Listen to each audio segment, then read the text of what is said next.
Balita naman sa mga lalawigan, pinasusuko na ng NBI si Pastor Apollo Quiboloy na nahaharap ngayon sa mga kasong child at sexual abuse.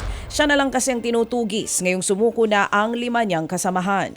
Kahapon kusang sumuko sa NBI Region 11 ang 2 pang kapwa-akusado ni Quiboloy para sa kasong child abuse. Ito po'y sina Jacqueline Roy at Ingrid Canada. Nagpadala raw ng surrender feelers ang 2.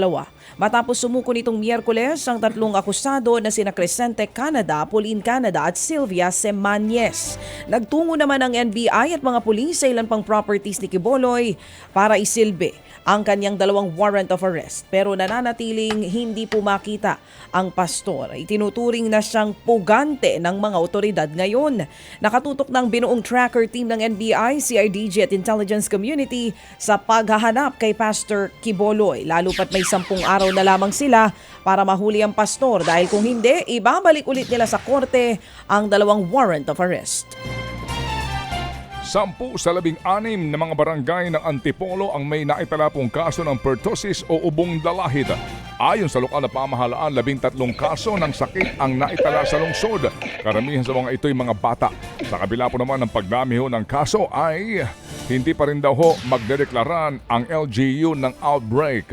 Sa halip ay paubaya nila muna ang desisyon na iyan sa Department of Health. Nauna po sinabi ng DOH na sa Hunyo pa inaasahang darating ang mga bakuna kontra pertussis.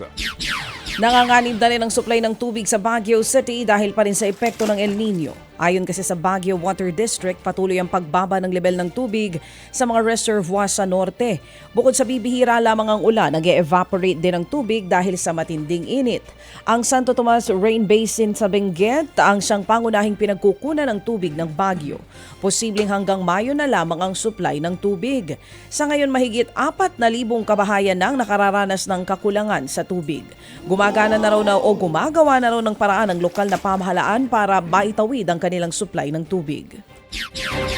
At dahil din po sa matinding init, kaya po natutuyo na ang mga palaisdaan at seaweed farm sa lungsod ng Zamboanga. Sa tala po ng lokal na pamahalaan, higit ng 100 palaisdaan ang apektado ng El Nino.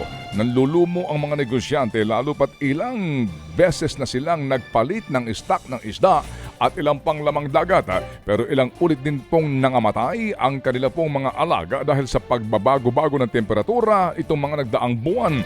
Nangako naman ng tulong ang lokal na pamahalaan sa mga negosyante para hindi sila tuluyang lumaki ang mga lugi. Patay na ng matagpuan ang isang lalaki na ilang araw nang nawawala sa Bagong Bayan, Sultan Kudarat. Palutang-lutang sa pampang ng Ala River nang matagpuan ang labi ng biktima na si Junie Imperio. Nakitaan ng tama ng bala sa ulo at may saksak din sa katawan ng labi ng biktima. Ayon sa mga pulis, Martes pa nawawala si Imperio na empleyado sa Sultan Kudarat State University.